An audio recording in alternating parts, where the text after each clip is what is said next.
প্রিয় দর্শক ও মৎস্য খামারি বন্ধুগণ আসসালামু আলাইকুম।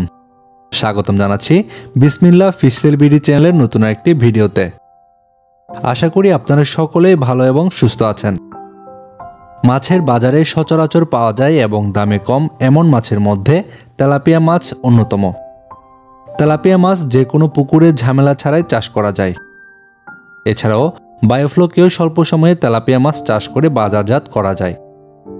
তেলাপিয়া মাছ সর্বভুক প্রাণী হওয়ায় এই মাছকে যে কোনো ধরনের খাদ্য খাইয়ে চাষ করা যায়। এছাড়াও তেলাপিয়া মাছ দ্রুত বর্ধনশীল ও কম সময়ে কম খরচে চাষ করা যায় বলে মাছ চাষি ভাইরা তেলাপিয়া মাছ চাষ করতে বেশ পছন্দ করেন।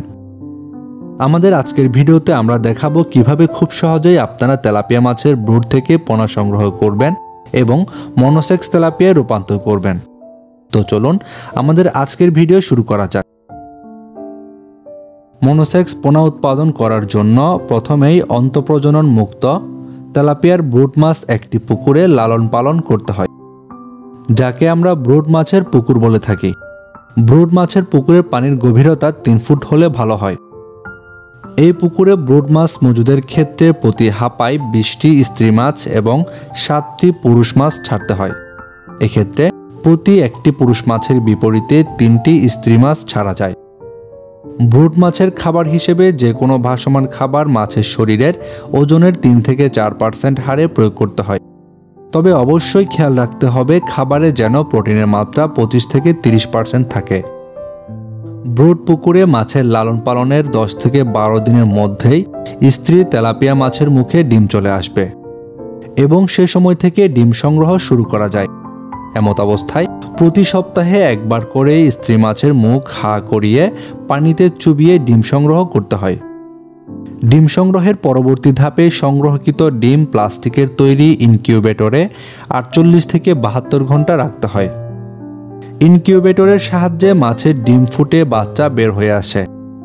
48 থেকে 72 ঘন্টা পরে মাছের ডিম্বথলি পেটের সাথে মিশে গেলে পূর্বে প্রস্তুতকৃত নার্সিং পুকুরের হাপায় ছাড়তে হবে। এক্ষেত্রে নার্সিং পুকুরের হাপার সাইজ 10 ফিট বাই 7 ফিট রাখার চেষ্টা করবেন। এই হাপাগুলোতে 25,000 থেকে সর্বোচ্চ 50,000 রেনু মজুত করা যায়।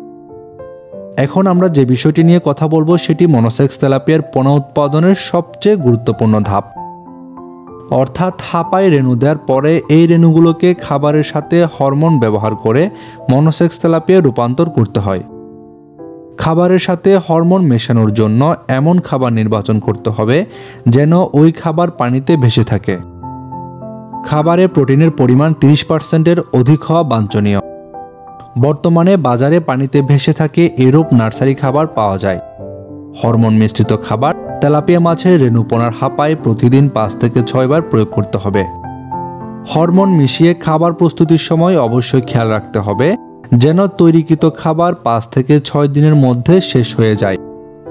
যদি 5 থেকে 6 দিন ওই হরমোন মিশ্রিত খাবার খাওয়ানোর পর খাবার থেকে যায় তাহলে ওই খাবার ফেলে দিয়ে নতুন খাবার প্রস্তুত করতে হবে। 1 সপ্তাহের বেশি খাবার থেকে গেলে হরমোনের গুণাগুণ নষ্ট হয়ে যাবে, ফলে কাঙ্ক্ষিত ফলাফল পাওয়া যাবে না। এবং প্রতি 1 সপ্তাহ পর পর হাপা পরিবর্তন করে নতুন হাপায় রেনু স্থানান্তর করতে হবে। তা না হলে হাপার নিচে মাছের মল ও উচ্ছিষ্ট জমে হাপায় গ্যাস হয়ে সমস্ত পোনা মারা যেতে পারে। আমাদের আজকের এই নিয়মগুলো মেনে ও সঠিক পরিচর্যা করে 4 সপ্তাহ বা 28 দিন হাপায় হরমোন মিশ্রিত খাবার দিয়ে চাষ করার পর ইনশাল্লাহ শতভাগ পোনা মনোসেক্স তেলাপিয়ার পোনায় রূপান্তর হয়ে যাবে। তবে এই ধাপগুলো পার করতে প্রয়োজন সঠিক পরিচর্যা এবং দক্ষতা। অনেক মৎস্য খামারি ভাইদের কাছে এই কাজগুলো অনেক ঝামেলা ও সময় সাপেক্ষ মনে হতে পারে।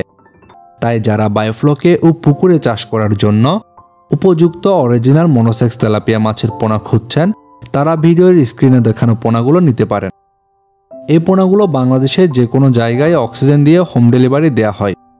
পোনা অর্ডার করার জন্য ভিডিওর স্ক্রিনে দেওয়া নাম্বারে যোগাযোগ করুন। হ্যাচারি থেকে পোনা সংগ্রহ করতে চাইলে ভিডিও ডেসক্রিপশন বক্সে দেওয়ার ঠিকানায় এসে পোনা নিয়ে যেতে পারবেন। আপনার মাছ চাষ হোক আরও লাভজনক। আজকের মতো এ পর্যন্তই। আল্লাহ হাফেজ।